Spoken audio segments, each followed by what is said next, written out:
সর্বমঙ্গলম শ্রীমদাগতম ভুবি বিনন্তি হরিদাসনা। শ্রী শ্রী রামকৃষ্ণ কথা শ্রীমৎ পদতীর্থ 1882 সালের মার্চ মাস।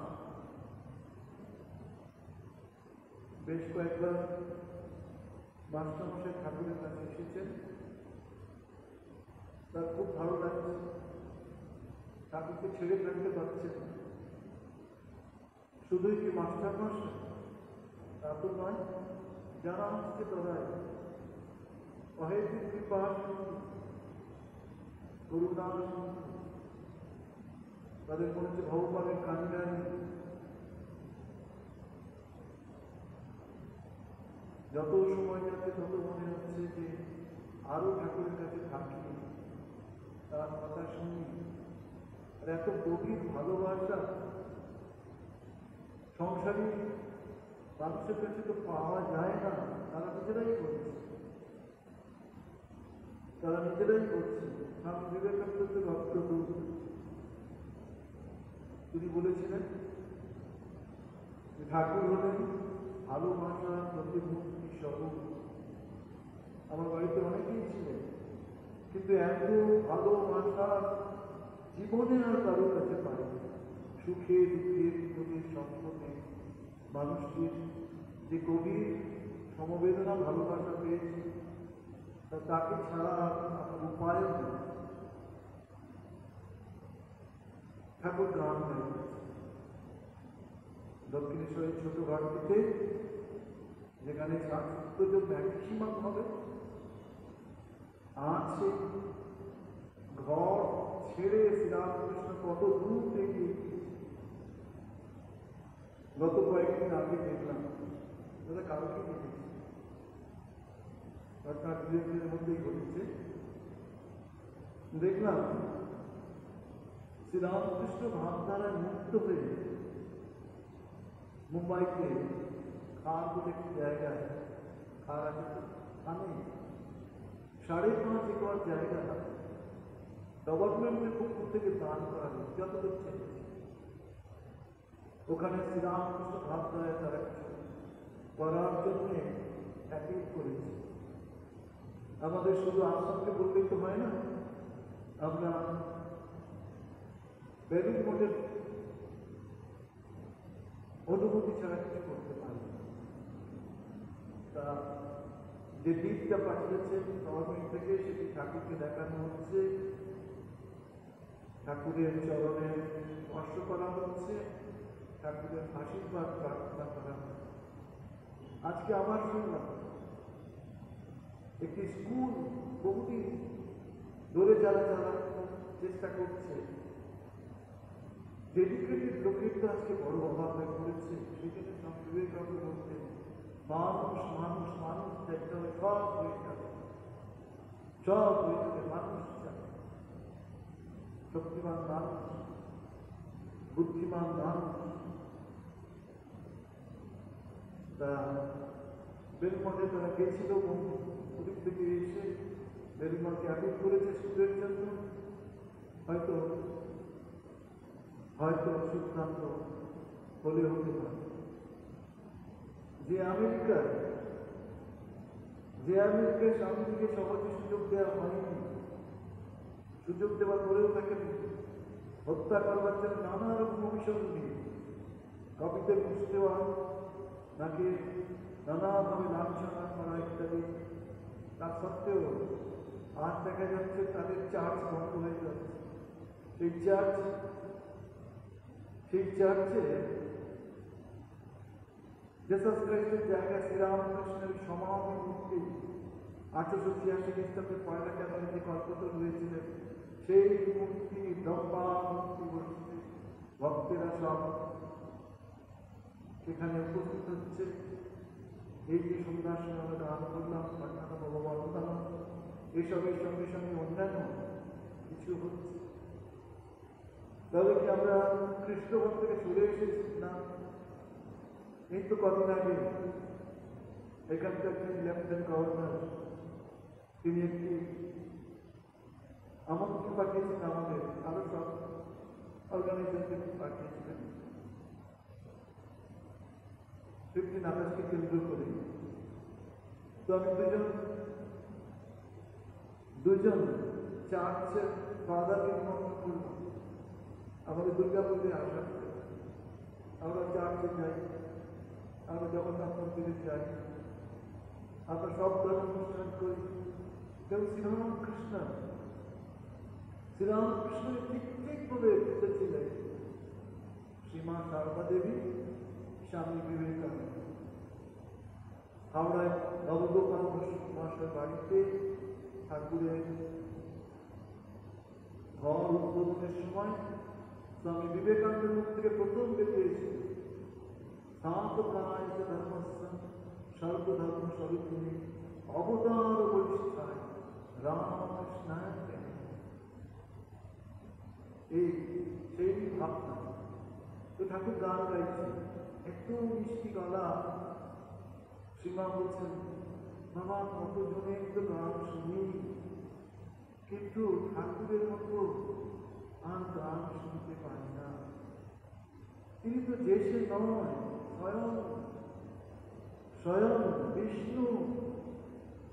স্বয়ং বিষ্ণু পৃথিবীতে অবতীর্ণ হয়েছে, দেশে অবতীর্ণ হয়েছে। ঠাকুরের বাবা যখন মনে মনে ভাবছেন, আমাকে ডাকছেন, আমার সন্তানের জন্মগ্রহণ করতে চাইছেন, আমি কি ভগবানের সেবা করার মতো যোগ্য, না আমার সেই সব আছে যে সর্বস্ব দিয়ে আমি ভগবানকে আমার দিয়ে গ্রহণ করব।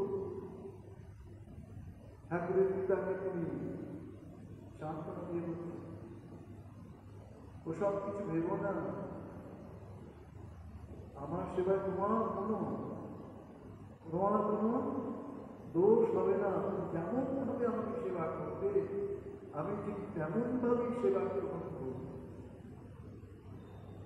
আজ কত মানুষ এই সন্ধ্যার সময় ঠাকুরের ছবির সামনে প্রদীপ জ্বেলে দেয়, কত মানুষ ঠাকুরের ছবির সামনে কি ধূপ দেখায়, কত মানুষ চোখ বুঝে চলছে, হয় আরো কিছু কাজ করছে, নয় প্রার্থনা করছে, প্রভু তোমার কৃপা যেন আমাদের উপরে সদা বর্ষিত হয়। সত্যি কি সদা বর্ষিত হয়?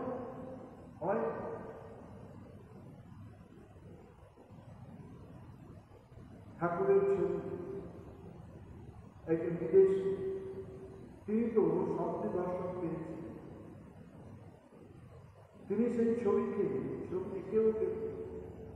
একেও রাখলেন। তারপরে অভেদপুরী আমেরিকায় গিয়েছিল, যে কোনো কারণে কাশ্মীরিতে গিয়ে তিনি দেখেন এরকম কথা জিজ্ঞাসা করলাম, জানি না, কিন্তু আমি স্বপ্নে পেয়েছিলাম, তো আমি ভেবেছি যে এটা একটু এঁকে রাখে, অদ্ভুত। তারপর অভিনন্দন শেষে মায়ের ছবিও এঁকিয়েছিলেন, তিনি মায়ের ছবিও এঁকেছিলেন, অদ্ভুত ছবি। তা বলছে, আমার সেই সমাধি আবাস নিষ্পন্দ দেব, স্থিরিত লোচন দেব স্থির, এই যে ভাব সমাধি ঘন ঘন। স্বামী বিবেকানন্দ বলছেন, কোটি যন্ত্রের সাধনা থাকতে এই শ্রীরামকৃষ্ণকে পাওয়া যায় না, শ্রীরামকৃষ্ণকে পাওয়া খুব দুর্লভ। আমি বা আমার কোনো নাই কোটি কোটি জন্মের সমস্যা করতে এই শ্রীরামকৃষ্ণকে পাওয়া অনন্ত ভাবময় শ্রীরামকৃষ্ণ। তো দেখছিলাম গিরিশ বাবুর জীবনী দেখছিলাম, সম্ভবত চতুর্থ বা পঞ্চম আগে তো হয়েছে দেখা। ঠাকুর নিজে চৈতন্যলীলা দর্শন করবেন বলে ওই থিয়েটারে গেছে।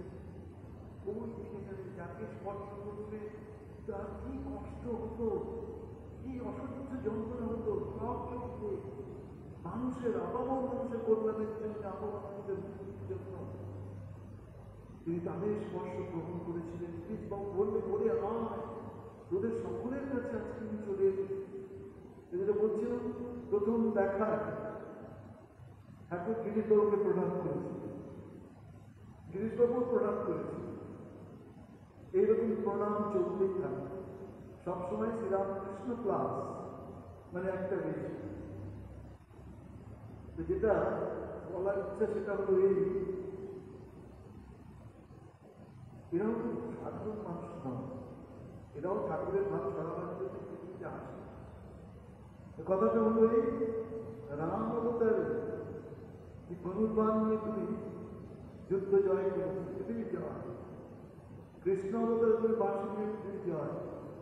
এবারে তুমি পৃথিবী জয় করবে এই প্রণাম অস্ত্রে, প্রণাম অস্ত্রে পৃথিবী জয় করবে। একটা অদ্ভুত, এত দীনতা, এত দীনতা, এত সাধনা, এত সাধারণের মধ্যে অসাধারণ, সাধারণের বেশি অসাধারণ। নিজেই চলে গেছে কোথায়? কেশব সেনের বেলঘরিয়া যেখানে থাকে, কেশব সব দরবার দিয়ে বসে আছে। তো কি হাজি হৃদয় আমাকে পাঠিয়েছে। হৃদয় গিয়ে বলছে, আমার মামা আপনাকে পাঠালেন, আমার মামা একটু ভগবত কথা আপনার কাছে শুনতে চান, উনি এইসব নিয়েই থাকেন।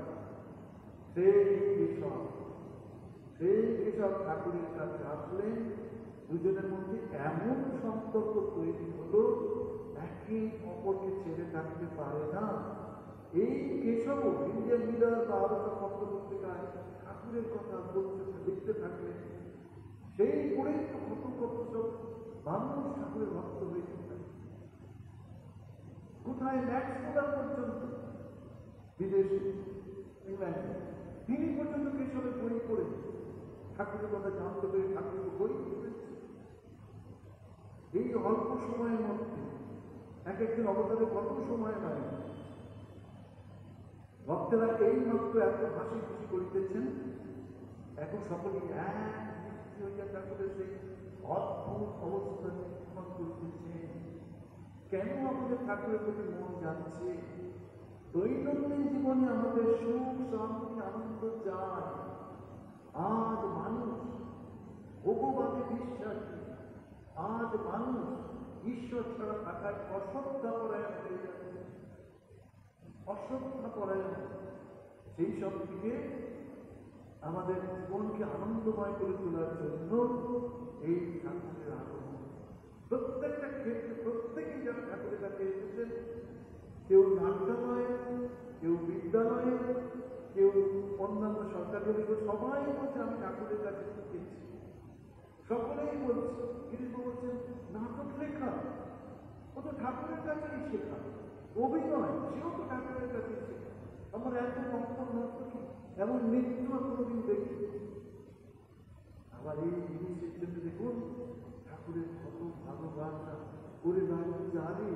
দেখে একটু গাড়িতে কিছু পড়ে আছে কিনা, মদের মতো ব্যাপারটা বলছেন, বলছেন গাড়িতে কিছু পড়ে থাকলে ওটা তুলে নিতে।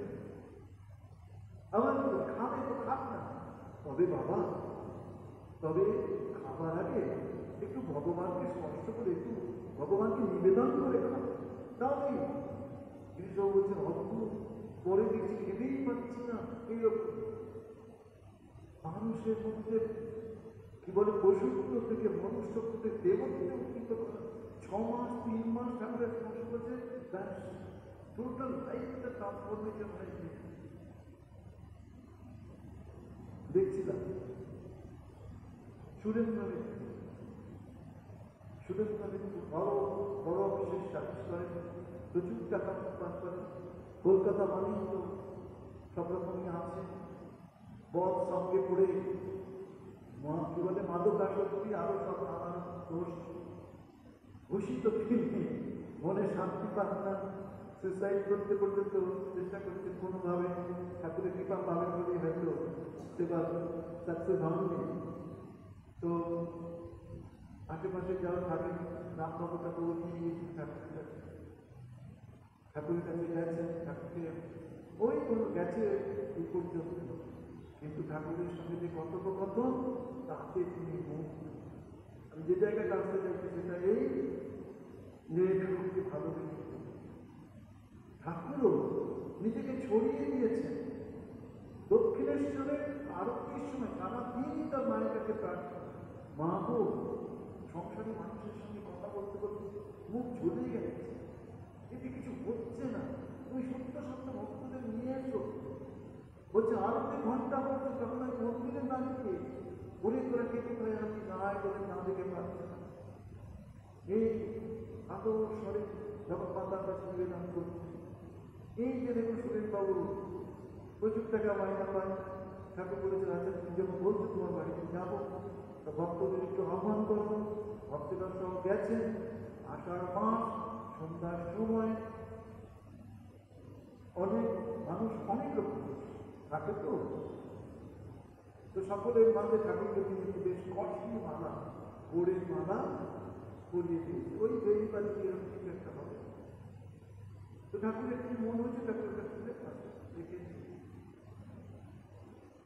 এত পয়সা দিয়ে কিনেছেন, এত সব ভক্তরা এসেছে, সকলের কাছে নিজে ছোট হয়ে যাচ্ছে। একটা জায়গায় গিয়ে প্রথমে মনে মনে ভাবতে ধারণ পেয়েছে ধর্ম, এই মালার মর্ম কি বুঝবে, কি বুঝবে। খানিক সময় যেতে যেতে নিজেকে বিচার করতে করতে সত্যিই তো আমি বড় অহংকার, উনি সাক্ষাৎ একটু অন্যরকম, সবাই তো তাই বলছে, তো আমার একটা ভুল হচ্ছে। উনি ইচ্ছা করে চন্দ্র সূর্য গ্রহ নক্ষত্র আলোকার তলায় পড়তে পারে, তো আমার একটা কি ক্ষুদ্র বাধা। এখানে যেই চোখের জল পড়েছে, ওখানে ঠাকুর বলছে নৃত্য হবে না, কীর্তন হবে না, নিজেই সব মন ভরে একটা সময় হাতে মালাটা দিয়ে নৃত্য করতে করতে আবার গলায় পড়ে ফেলবে, সকলকে বিমোহিত করে ফেলবে। ভক্তের মনেও সেই শুদ্ধ ভাব, পবিত্র ভাব, ভক্তের ভাব সব শেষে বলছে হ্যাঁ সুদের কিছু খাওয়াবে তো হবে না। সুদের বাবার হাত ধরে ভেতরে নিয়ে যান, টোটাল ট্রান্সফরমেশন হয়ে গেল। দেখুন কত সূক্ষ্ম মানুষ, দক্ষিণেশ্বরে কত ভক্ত আসে, তাদের খাওয়া দাওয়া রানী রাজধানীর স্টেট থেকে কিছু নিতেন না, কিচ্ছু নিতেন না, বিছানা চাদর থেকে আরম্ভ করে সব এইসব ভক্তেরা আসতেন, তারা সব এটা আমাদের সেটা দিতেন। খাওয়া দাওয়ারটাও নিজেও বলতেন আরে একদিন খেলতে কিছু রোজ খাবে কি, আবার কঠিন কঠোর নরমে গরমে মাছটা থাকে, নরমে গরমে মাছটা শিক্ষা। মা যে সাক্ষাৎ ঠাকুরকে এত শ্রদ্ধা করতে, শুধু স্বামী বলে নয়, আরো অনেক কিছু ভেবে অনেকক্ষণ সমাধি অবস্থা মাস্টারে দ্বিতীয়বার দর্শন করলেন। কত বড় মাস্টার, কত শিক্ষা দীক্ষা, যে তারও বাড়ো আছে, তারও বাড়ো আছে, তারও বাড়ো আছে, তুমি বড় লোক, তোমার থেকে বড় লোক আছে, তার থেকেও বড় লোক আছে, অহংকার কিভাবে কমাচ্ছে। মাস্টারমশাই চৈতন্য চৈতামৃত মহাপ্রভু জীবন ভুলে গিয়েছে। শুধু তাই নয়, যেসব খ্রাইস্টের সমস্ত কিছু গ্রন্থ মুখস্থ কণ্ঠস্থ একটা ভগবানের কথা আরোপ করবেন বলে ঠাকুরের সঙ্গে তিনি এসেছেন। এর সঙ্গে যিশুর দলেও ছিলেন হয়তো, আবার মহাপ্রভুর দলেও ছিলেন। ঠাকুর যখন জিজ্ঞেস কাছে আমাকে কি মনে হয়, এখানে কথা কি মনে হয়, যে আপনাকে স্বয়ং মহাপ্রভু মনে হয়। আবার কথা বলছেন আপনি সে জগতের এই নানানভাবে ঠাকুর কোথায় মানুষকে পরীক্ষা করতে। সমাধি অবস্থা মাস্টার দ্বিতীয়বার দর্শন করে অনেকক্ষণ পরে ওই অবস্থা পরিবর্তন হয়ে দেহ শিথিল হয়ে মুখ সমাস্য হয়ে এইসব সমাধিতে যাচ্ছেন, কিন্তু সব কিছু শুনতে পান, সব কিছু জানতে পান। গিরিশবাবু দীননাথ বসুর বাড়িতে প্রথম আসেন, দীননাথবাবুর বাড়িতে এসেছেন, সন্ধ্যা হয়েছে, স্টেজ মানে বোধহয় করতে হবে, সামনে রাখা হয়েছে। ঠাকুর বলছে কি বলছে, এগো সন্ধ্যা হয়েছে, এদের মনে হলো কি রে ভাই, কি দেখছি এটা, কাকে দেখতে এসেছি? সন্ধ্যা হয়েছে, প্রদীপ দেওয়া হয়েছে, সন্ধ্যা কি হয়েছে? যত সব ধন এই উত্তর ঠাকুর দিচ্ছেন। হঠাৎ দেখা যাচ্ছে ঠাকুর তরবার দিয়ে, তরবার মানে কি 5-6 জন হাজবেন্ড নিয়ে 5-4 জন গিরিশবাবু বাড়ির পাশ দিয়ে বর্ণাবু বাড়িতে আসে। কেউ এসে বললো, ওই গিরিশবাবু বসে আছেন, ওই একবার নমস্কার গিরিশবাবু একবার। এরপরে আপনি ঠাকুর করেননি। কিন্তু গিরিশবাবু ফিল করলেন যে ঠাকুর যেন একটা সুতো দিয়ে তাকে টানছে। তিনি যেন বসে থাকতে পারতেন, ঠাকুরকে যাওয়ার জন্যই যেন আসতে। ইতিমধ্যে দেখা গেল ঠাকুর একদিকে পাঠিয়ে ওপর থেকে বসে ওখানে বর্ধমানবাবু বাড়ি সুন্দর ঠাকুরের জায়গা, কি সুন্দর পবিত্র জায়গা, দক্ষিণেশ্বরের ঘর, আপনার ঢোকার মতো পারমিশন নেই। জয়রাম বাড়িতে মায়ের পুরনো মন্দিরের উপরে উঠে প্রণাম করবেন, উপায় নেই। বলরামবাসুর বাড়িতে কবে হয়ে যাবে আজকে বলরাম মন্দির, যত সময় যাবে ততই মহা ভাবে প্লাবন আসবে, তখন সব কোথায় চলে যাবে। তো যেটা বলছেন ঠাকুর যেতে দুটো একটা কথা, তারপরে সমাধি ভাবে বলছে, ও বাবু ঢং নয় তো, ঢং নয় এই উত্তর। তারপর দেখা যাচ্ছে গিরিশবাবু একান্তে কাঁদতেন। কেন কাঁদতেন? তার বাবা মারা গেছে, তার মা মারা গেছে, তার দিদি মারা গেছে, তার বোন মারা গেছে, তার ভাই মারা গেছে, তার স্ত্রী মারা গেছে, তার সন্তান মারা গেছে। অন্ধকারে বসে মানুষ আছে, গুরুটি আছে, এই সব চোখের জল করছে। এই ঘটনা হঠাৎ কয়েকদিন আগেই হয়েছে। একজন যে বৈষ্ণব তার বাড়িতে এসেছে, তিনি বলছেন দীক্ষা নেওয়া দরকার, গুরু না হলে কিছু হবে না। আপনাকে বলে রাখি, ভোগ নিবেদন করলে মাঝে মাঝে দেখা যায় দাঁতের ছাপ পড়েছে। গিরিশবাবু শুনলেন, ওই নির্জনে ঈশ্বরের কথা বলে। তার কয়েকদিন পরে ঠাকুরের সঙ্গে দেখা, আর ঠাকুর বলছেন, গুরু কে জানো? ঘট। মন্ত্র কি বলতো? মন্ত্র ঈশ্বরের নাম। যেমন ওই ঠাকুর বলে না যাত্রায় দেখি, এই ঠাকুরের ভাব ক্রমশ কেমন ছড়াচ্ছে দেখুন। কোথায়? ফ্রান্সে বলে, জার্মানি যেমন মহারাজ আছে, বিমন্ত্রের নামটা মনে করতে পারছি। কয়েকদিন আগে শুনলাম একজনের পোস্টিং হয়েছে, বেলফোর্টে গেছিলাম, তো বলতো সত্যি মহারাজ একসাথে নজর করেছিল। তা বলুন মহারাজ, আমার জার্মানি পোস্টিং হয়েছে, জাপানি শব্দে কি বলো তো? দেখুন আমাকে কোথায় আন্দামানে পাঠিয়ে দিতে বেলফোর্ট বলছে, এখন আন্দামান পরে আবার কি ভাই দেখুন। আমি বললাম, আচ্ছা তোমাদের কথা কি বলো না? বললো, কি বলবো? আপনি শুনেছেন আমাদের ওখানে একটা মূর্তি বসেছে, ঠাকুরের মূর্তি। কোনো একজন বিদেশি স্বপ্নে দর্শন করবেন যে আমাকে ঠাকুরদের বলছেন একটা মূর্তি করে ব্যবস্থা করবেন। উনি জানতে পারবেন জার্মানির মহারাজ, বেলফোর্টে আমার ফোন করলেন। আমরা তো ঠিক করেছিলাম যে মন্দির হলো, এবার ঠাকুরের ছবি পাঠাবো, কিন্তু উনি তো বলছেন যে উনি এরকম মূর্তি নেবার জন্য বলছেন। এই কি বল, জার্মানিতে ঠাকুরের ছবি বসে গেল। তিনি বলছেন কতদিন কত অভাব আমাদের, কি করবো? ঠাকুরের ভাবে আমরা আছি, দেখি এরকম ভাবে বাই পার্সনটা এসে সবকিছু দিয়ে যাচ্ছে। চলে আসি আমি 1897 পরে স্বামী বিবেকানন্দ বিদেশ থেকে বেড়াতে বলছে, দেখ শশী, আমি কিন্তু তোকে খুব ভালোবাসতে জানিস তো। শশী হচ্ছে স্বামী রামকৃষ্ণ ঠাকুর।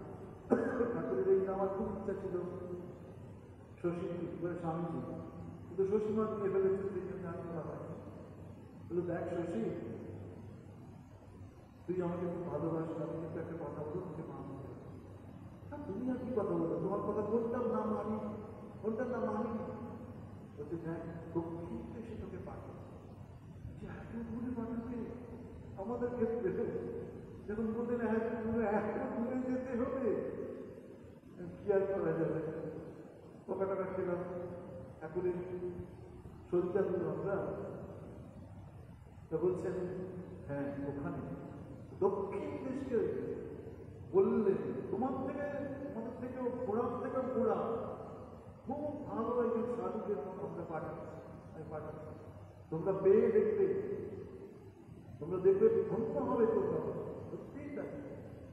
ওদেশটা অন্ধকারে আচ্ছন্ন হয়ে গেল, যখন তার শরীর চলে গেল তখন রাজা মহারাজের আর কেউ কেউ ভেবেছে।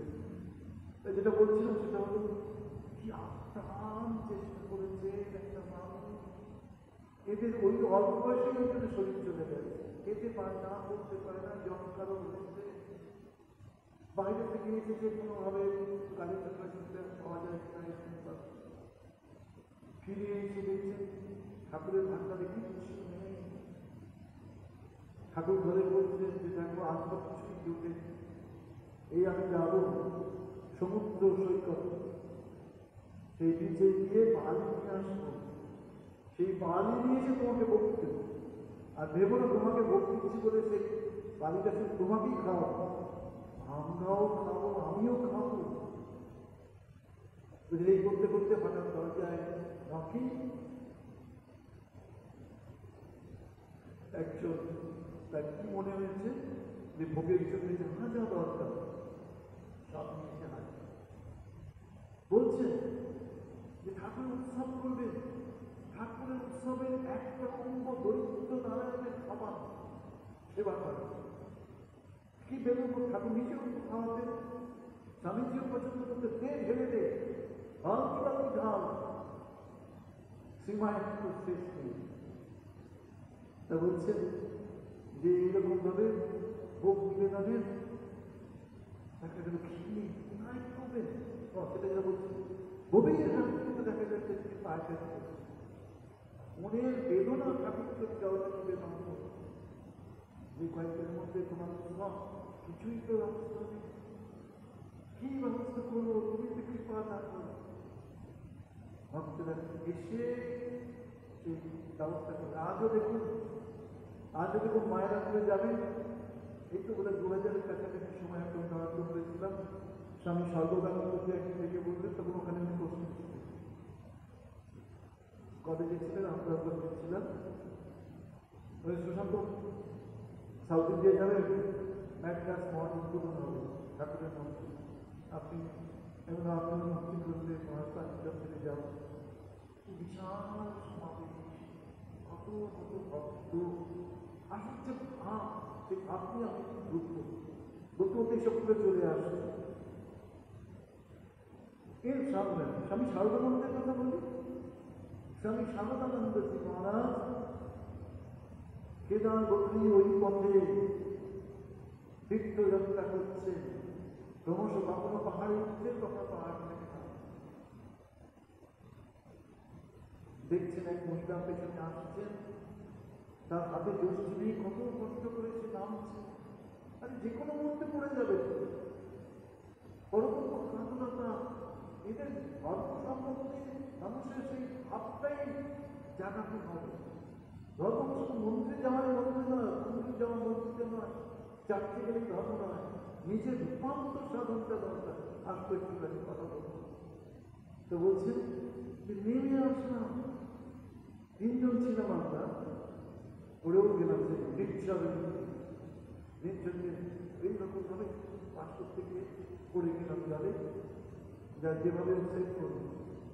তারপরে আর 2 জন এগিয়ে গেল, আমি একা পড়ে গেলাম, খিদে চিন্তায় কারো ঠাকুরের এত ভালোবাসা, এত করুণা পেয়েছি, প্রার্থনা করছি ঠাকুরের কাছে, খিদে চেষ্টায় যে শরীর চলে গেল, তুমি একটু যদি হালুয়া, তুমি যদি একটু পুরি আর একটু জলের ব্যবস্থা করো, তাহলে বুঝবো তোমার তুমি আছো। একটু পথ হাঁটতেই একটা জিনিস আছে, ওই পুরি, ওই হালুয়া, ওই হাতের কাছে জল। তিনি ভাবছেন যে ওরা কিভাবে দেবো, কে আবার চলে যেতে চাইছে, আমি খাইতে চলে আমি যে নিউ ইয়র্কের কাছে আমি নিয়ে গেছি, আমেরিকায় নিয়ে গেছিলাম, বলছি আমি একা একাই সব করবো, তোমরা কিছু করবে না। বলছি যে ওই সভা সমাবেশে যেতাম, বিভিন্ন বাড়ি থেকে ঠাকুরের কথা বলতাম, আলোচনা করতাম। নিউ ইয়র্কের কাছাকাছি মাল্টিপ্লার কিছু জায়গা, সেখানে একটি বাড়িতে গেছি, এইসব আছিও। হঠাৎ করে দেখা গেল ওদের যেমন পরিষ্কার পরিচ্ছন্ন করার টেবিলে থেকে বই পড়ে যায়, সেই বই থেকে ঠাকুরের ছবি তুলতে আসে। বলে কি কতদিন আগে তো আমাকে স্বপ্নে দর্শন করেছে, আমি এই স্বল্পমূর্তি থেকে বলেছি আমি ভারতীয়। আপনি বলবেন এতদিন ধরে স্বামীজি বা ভারতমা যাদের দেশে আছেন, এরা ঠাকুরের ছবি দেখতে পেতে হয় না? আমাদের ছবি দেখানো হতো না? মায়ের জীবিতকালেও চেষ্টা করা হতো মায়ের ছবিকে ভক্তদের হাতে না দিতে, ভক্তরা না দিতে পারবে না বলে এইরকম ধারণা ছিল। এটা কি রানী ভিক্টোরিয়ার ছবি পেয়েছ, নিয়ে যেতে চাইছ? বুঝেছে কি মহাপুরুষ বুঝেছেন, ওগো তোমরা কেউ এই যে নাও হলো একটা কিছুতে স্পষ্ট করবে না। 51 থেকে সপ্তাহে এখানে নাও হয়েছে, এটা তোমরা কোনোভাবে বাড়িতে রাখতে পারবে না। একদম সত্যি সীমায় কথা বলতে গিয়ে দাও হয়েছিল, সেই নিচে এই জিনিস তোমরা বাড়িতে রাখতে পারবে না। ওই জিনিস নিয়ে স্বামী বিবেকানন্দ ঠাকুরের বেলুন মঠের ঠাকুরের কাছে কি বলেছিলেন? আচ্ছা তুমি না বলেছিলে, কি বলেছিলেন? নরেন্দ্র কাঁধে করে যেখানে তুমি আমাকে রাখতে সেখানে থাকবে, যদি তুমি সত্যিই থাকো এখানে, তাহলে অমুক রাজ্যের রাজা এখানে আসুন, রাজ্য আসুন। সকালে বলেছে বিকেলবেলা আইনের কোনো একটা মামলা দিতে দেবে, এরকম ট্যাক্স করেছে। ঠিক এসে শুনে রাজা ওই ক্যান্টন রোডে গিয়ে ওখানে গাড়ি থামিয়ে লোককে পাঠিয়েছিলেন, স্বামীজি থাকলে একটু দেখা করে। স্বামীজি থাকলে একটু গিয়ে দেখা করবো। স্বামীজি ফিরে এসে শুনে আমি এখানে রাজ্য কি বাস, मैं ठाकुर जी के पास गए, मैं प्रेम किया है, तुम यहाँ रहो तो तुमको कानना पड़ेगा, रहना पड़ेगा। ठाकुर सत्य, ठाकुर सनातन। কেন ওইটা একটু বলি আজকে, ওটা শোনান কি করলেন শ্রীরামকৃষ্ণ। স্বর্ণোত্তর কাল থেকে ভারতবর্ষে হিট পর্যন্ত ধর্ম, সেই ধর্মকেই ভুলতে বসেছিল ভারতবর্ষ। ধর্মকে ভুলে গেলে, ধর্মকে বর্জন করে ভারতবর্ষ বিকৃত হবে। স্বামীজি বারবার এই কথা বলেছে, কিন্তু ভারতবর্ষ কখনো বুঝতে পারে না। ভগবান কামনা আস্থা আজকে যেসব কাণ্ড দেখছে ছেয়ে যাবে, এসব ছেয়ে যাবে। পাশ্চাত্য ভাবে যেসব নোংরা জিনিসগুলো ভারতবর্ষের মধ্যে আসতে, স্বামীজি চিন্তায় করে গেছেন এই ধর্মকে কি করে কন্ট্যাক্ট করা যাবে, কাউন্টার কি করে করা যাবে। ভারতবর্ষ কখনো মরতে পারে না, কারণ ভারতবর্ষ মৃত্যু হয়ে সমগ্র বিশ্বে নেমে আসার চরম। স্বামীজির কথা কি, ভারত কি মরে যাবে? তাহলে জগৎ এতে সমুদয় আধ্যাত্মিকতা বিলুপ্ত হবে। ধর্ম, অর্থ, কাম, মোক্ষ, এই পথপথে একটু ভাব আছে। আধ্যাত্মিকতার অপর নাম ধর্ম। ধর্ম শব্দটি অত্যন্ত ব্যাপক ও গভীর অর্থ। ধর্ম কথাটি হচ্ছে সমস্ত বিধ আছে, বিধ অর্থ ধারণ করা বা রক্ষা করা, অর্থাৎ যা মানুষকে ধারণ করে থাকে, যা মানুষকে রক্ষা করে, তাই ধর্ম। ধর্ম বাইরে নয়, ধর্ম আচার অনুষ্ঠানে নয়, ধর্ম জীবনে, ধর্ম চরিত্রে। কই ঠাকুর তো মালা করেননি, ঠাকুর তো ফোটা কাটেননি, মাও তো সেরকম করতে পারত। আসলে জীবনে ধর্ম, চরিত্রে ধর্ম। শ্রীরামকৃষ্ণ এসে তা নতুন করে দেখেন। তিনি বললেন ধর্ম অনুশীলনের বস্তু, একটি দুদিনের নয়। ক্রোশ ধারা নিশিতা বিরক্তয়া দুর্গম মতস্থ তবে বসন্তি চিহ্নম দুরিশ্রী অমিত সমুদ্রা পায়ে নামানি বিজ্ঞান বেদানুবেদম পুরুষম মহাত্ম্যম।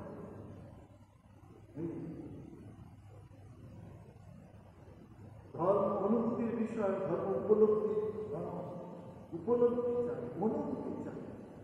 শ্রীরামকৃষ্ণ তুমি উপবাস করলে না, করলে না, তুমি পুজোতে গেলে কি গেলে না, তুমি গঙ্গা স্নান করলে কি করলে না, তুমি পূজা করলে কি করলে না, তার মধ্যে ধর্ম সীমাবদ্ধ নেই। ধর্ম আরো বৃহৎ জিনিস, ধর্ম আরো মহৎ জিনিস। নিয়ম বিধিকে একেবারে বর্জন করছেন না শ্রীরাম। তিনি বলছেন ওগুলো হলো বৈষ্ণব, ওগুলি হলো গৌণ ব্যাপার, সাথে ওটা সিঁড়ি নয়। ধর্ম লাভের জন্য ওগুলির প্রয়োজন থাকতে পারে, কিন্তু ওগুলির জন্য ধর্ম নয়, ওগুলির মধ্যে ধর্ম নেই।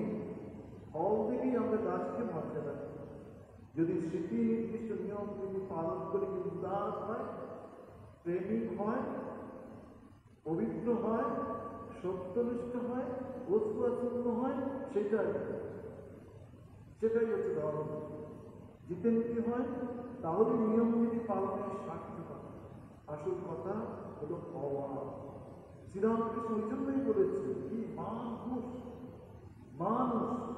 মানকে হুঁশ করতে হবে। খুব এমন সত্যিকারের মনুষ্যত্বের বিকাশ যখন হবে, নিজের স্বরূপ সম্পর্কে যখন উপলব্ধি আসবে, তখনই হবে ধর্মের বিকাশ।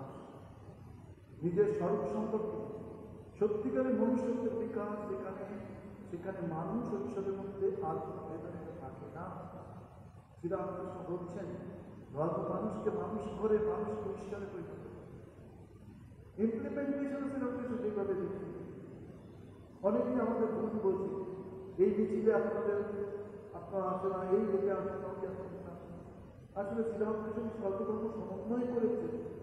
বলতে সব ধর্মই একটা কুকুর, তার 5টা ঘাট, 5টা ভাবের মানুষ, 5টা ধর্মের মানুষ সেখানে জল দিতে যাচ্ছে, এক একজন এক একটা নাম করছে, কিন্তু বস্তুটা তো ধর্ম এগিয়ে যাওয়া, ধর্ম চলেই গেল। সেই জন্য শ্রীরামকৃষ্ণ তার সন্তানদের জানাচ্ছেন সেই কথা, ব্রহ্মচারী আর কাঠুরিয়ার কথা। কাঠুরিয়া তো রোজই কাঠ কাটতে যায়। একদিন পরে একদিন সাধু বাবাকে প্রমাণে দেখতে পায়, তারপর তাকে প্রণাম করে ব্রহ্মচারী বাবাকে আশীর্বাদ করতে বলে। ব্রহ্মচারী বাবা বলেন এগিয়ে যাও, এগিয়ে যাও। এটাই তো জীবনের মূল মন্ত্র, এগিয়ে যেতে হবে। কোথায় এলো? বলছেন কাঠুরিয়া থাকতে থাকতে একদিন হঠাৎ মনে ভাবতে নাই আমাকে কিন্তু এগিয়ে যেতে বলেছে। এগোতে এগোতে চন্দনের কাঠটা আরো এগোতে এগোতে উপর খানি সোনার খনি মনে উত্তর। সেরকম আমাদের ক্ষেত্রেও ঠাকুর বলে গেছে, মানুষের ক্ষেত্রে মানুষ কি কম কেন? মানুষ ঈশ্বর চিন্তা করতে পারে গো, মানুষ ঈশ্বর হয়ে যেতে পারে গো। সর্বমতেই সেই রয়েছে। স্বামী বিবেকানন্দকে বলুন, স্বামী বিবেকানন্দ মুক্ত কণ্ঠে ঘোষণা করতেন বহুরূপে সম্মুখে তোমার সারিকতা করতে ঈশ্বর, জীবে প্রেম করে যেই জন সে ঈশ্বর। শুধু নিজের মুক্তির কথা স্বামীজি ভাবতেন, কিন্তু শ্রীরামকৃষ্ণ নিজের মুক্তি ওটা অনেক ছোট হয়ে সর্বভাবের মুক্তির মধ্যে নিজের মুক্তি চান। স্বামী ঠাকুর বলছেন ধর্ম মানুষকে ঈশ্বরে পরিণত করে। শ্রীরামকৃষ্ণের ধর্ম মানুষকে মানুষ করে। ঈশ্বর বলছেন কি মা বলছেন তাতে ভাই সুন্দর যারা বানাত করে যায়, তাকে চিন্তা করতে করতে আরশোলা পোকা, তাকে চিন্তা করতে করতে কি গোবর পোকা হয়ে যায়, বড় পোকা হয়ে যায়। সেরকম তুমিও, তোমার মধ্যে কাঁচা আমি আছে, এখন অহম আছে তোমার মধ্যে, আমি তো বোধ আছে। ঈশ্বরের চিন্তা করতে চিন্তা করতে করতে ময় ঈশ্বরময় হয়ে যাওয়ার শক্তি তোমার মধ্যে আছে। হ্যাঁ, দূর থেকে দেখবি রাজা মহারাজ যে ঠাকুর যাচ্ছে, দূর থেকে মনে হতো লাঠি মাছ গেলে ঠাকুর যাচ্ছে। এই তারা ওই করতে করতে করতে ওই জায়গায় এগিয়ে চলেছে। বানক বনে যায়, ধীরে ধীরে হয়ে যায়। স্বামীজির ভাষায় বিং অ্যান্ড বিকাম, হতে থাকা এবং শেষ হয়ে যাওয়া। স্বামীজি বলেছেন religion is realization. My religion is man making, it's my religion. Man making a character building, it's my mission. কি অসাধারণ! আমরা ঠিক মতো মানুষ হতে চাইলে এইসব কথাকে নিয়ে ধরবো, এইসব কথাকেই আমরা মুক্ত কণ্ঠে মানুষের কাছে প্রচার করবো, এইভাবে নিজেদের জীবনটাকে দিয়ে দেবো। আইনের ভয়ে, পুরস্কারের প্রলোভনের ভয়ে, বিধি ও অর্থবাদের প্রেরণায় মানুষকে এই হওয়ার মধ্যে উদ্বুদ্ধ করা যায় না। হ্যাঁ, আইন করে হওয়া যায় না, এটা নিজে হতে হতো। এই হওয়া সাধনই ভারতবর্ষের সাধনা। কথা কিন্তু শেষ করি আমরা। মাস্টার দেবশ্রী ঠাকুরের দেবশ্রী হইল, মুখ সহাস্য হইল, ইন্দ্রিয়গণ আবার নিজের কাজ করে। ডাক্তার সরকার এসেছে, ঠাকুরের শরীর পরীক্ষা করছে, এমন ভাবে চোখে হাত দিয়েছে ঠাকুরের লেগে গেছে, ঠাকুরের নিষ্পন্দ চোখ, ঠাকুরের দাড়ি দেখছে, কিছুই পাচ্ছে না। আবার কিছুক্ষণ পরে ঠাকুর আবার ধীরে ধীরে জ্ঞান ফিরে আসবে, সমাধি থেকে নেমে আসবে। বলতে এই অবস্থায় নামা যায় না।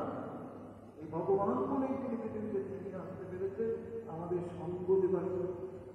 আমাদের সঙ্গ পেয়েছি, এটা আমাদের কপাল বুঝতে হবে। মানে হাজার বলছে 10,000 বছর শ্রীরামকৃষ্ণের মতো মানুষ পৃথিবীর পায় না। মুখ সহাস্য হল। মাকে জিজ্ঞাসা করেছে, মা তুমি ঠাকুরের সমাধি অবস্থায় কখনো গোমরা মুখে দেখেছো? মা বলছেন, না তো, আমি জীবনে কখনো ঠাকুরের এরকম ভাবে মুখ দেখি। সবসময় সদানন্দময়, যেমন ঠাকুর তেমনি মা।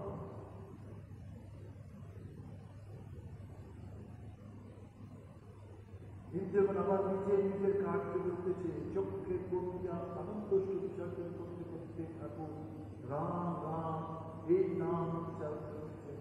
মাস্টার ভাবদেবের এই মহান ছেলেদের সঙ্গে মুশকিল করতেছিলেন। তখন ঠিক যেন 5 বছরের মানুষ।